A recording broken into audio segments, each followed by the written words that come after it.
आज मैं शिव चर्चा में भगवान शिव की पूजा के विषय में बताना चाह रही हूँ। मेरे प्रिय दर्शकों, आप लोग यह देखिए कि सभी देवताओं की पूजा होती है तो मूर्ति से होती है, और भगवान शिव की पूजा मूर्ति से भी होती है और ज़्यादातर लिंग से भी होती है।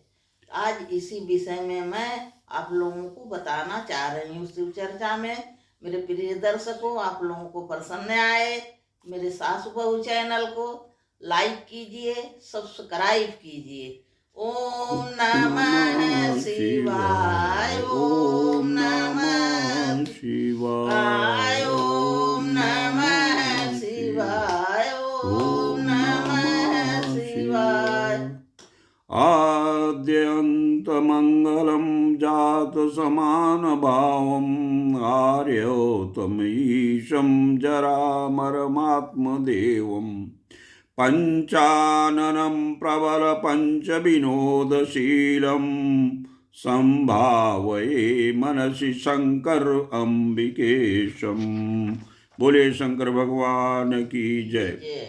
आज का जो प्रश्न है वो ये है कि सभी देवी देवताओं की उपासना प्राय मूर्ति से की जाती है। ये आज शिव चर्चा का विषय है, लेकिन भगवान शिव की उपासना शिवलिंग से ज़्यादातर की जाती है, मूर्ति से भी की जाती है लेकिन कम की जाती है।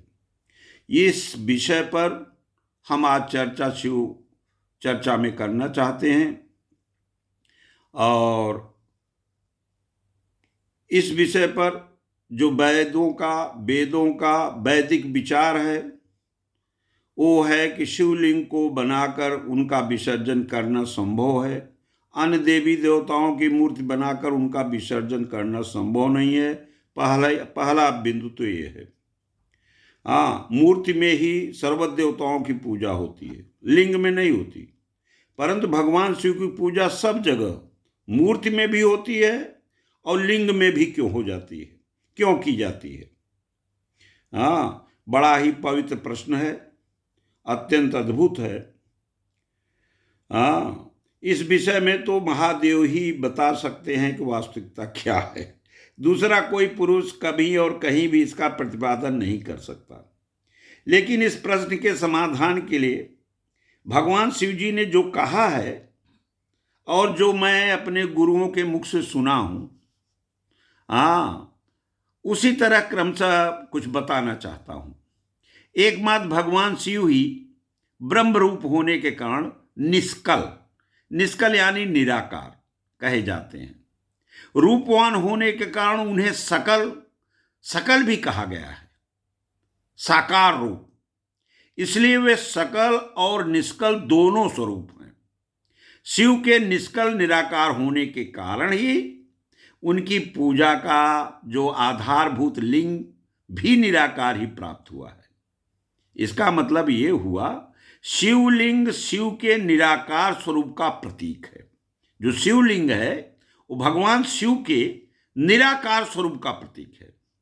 इसी तरह शिव के सकल या साकार होने के कारण ही भगवान शिव साकार भी हैं। इसलिए उनकी पूजा का आधारभूत विग्रह साकार प्राप्त भी होता है। अर्थात इसका मतलब ये हुआ कि शिव का साकार विग्रह उनके साकार स्वरूप का प्रतीक है।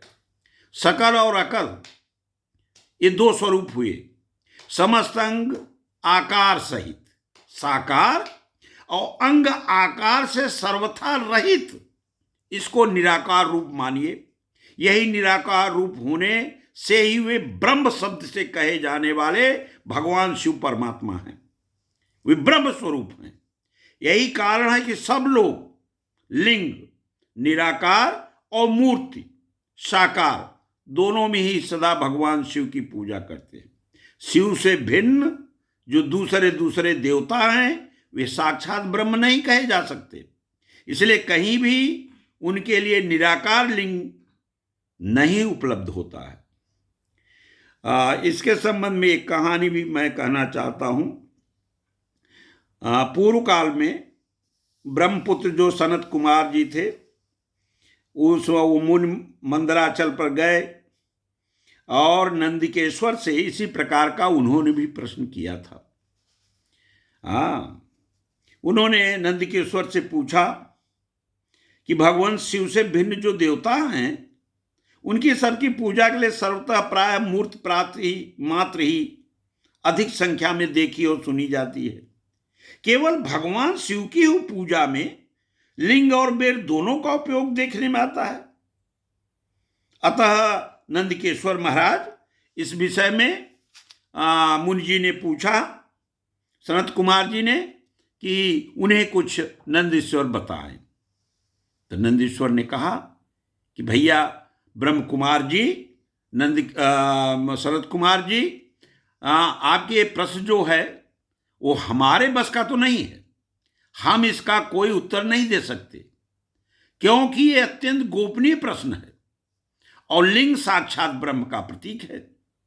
तथापि फिर भी आप शिव भक्त हैं, इसलिए इस विषय में भगवान शिव जी ने जो कुछ नंदकेश्वर को बताया वही बातें नंदकेश्वर ने सनत कुमार को, मुनि सनत कुमार को भी बताई। भगवान शिव ब्रह्म स्वरूप और निष्कल निराकार हैं, इसलिए उन्हीं की पूजा में निष्कल लिंग का उपयोग होता है। दूसरे किसी देवी देवता की पूजा में लिंग का उपयोग नहीं होता है।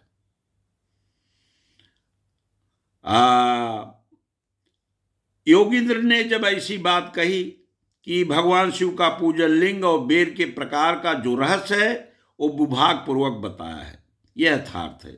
इसलिए लिंग और बेर की आदि उत्पत्ति जो उत्तम वृत्तांत है, वे भी सुनाने की उन्होंने प्रार्थना की। तो उन्होंने बताया कि ब्रह्मा तहाँ विष्णु के विवाद हुआ, देवताओं की व्याकुलता हुई, चिंता हुई, देवताओं का दिव्य कैलाश शिखर पर जाना हुआ और भगवान चंद्रशेखर महादेव का उन लोगों ने प्रार्थना की। तो देवताओं से प्रेरित होकर महादेव जी ने स्वयं ब्रह्मा और विष्णु के विवाद को समाप्त करने के लिए दोनों के बीच में निष्कल यानी आदि अंत रहित भीषण अग्नि स्तंभ के रूप में प्रकट हो गए। यही कथा है जिससे आज तक ये माना जाता है श्री ब्रह्मा और विष्णु दोनों के द्वारा उस ज्योतिर्मय स्तंभ की उपासना और पूजा की गई। तब से संपूर्ण विश्व में भगवान शिव की उपासना का यही आधार स्वरूप, लिंग का आकार स्वरूप जो निराकार ब्रह्म के रूप में है, तब से की जाने लगी है। ओम नमः शिवाय, ओम नमः शिवाय, ओम नमः शिवाय, ओम नमः शिवाय। बोले शंकर भगवान की जय।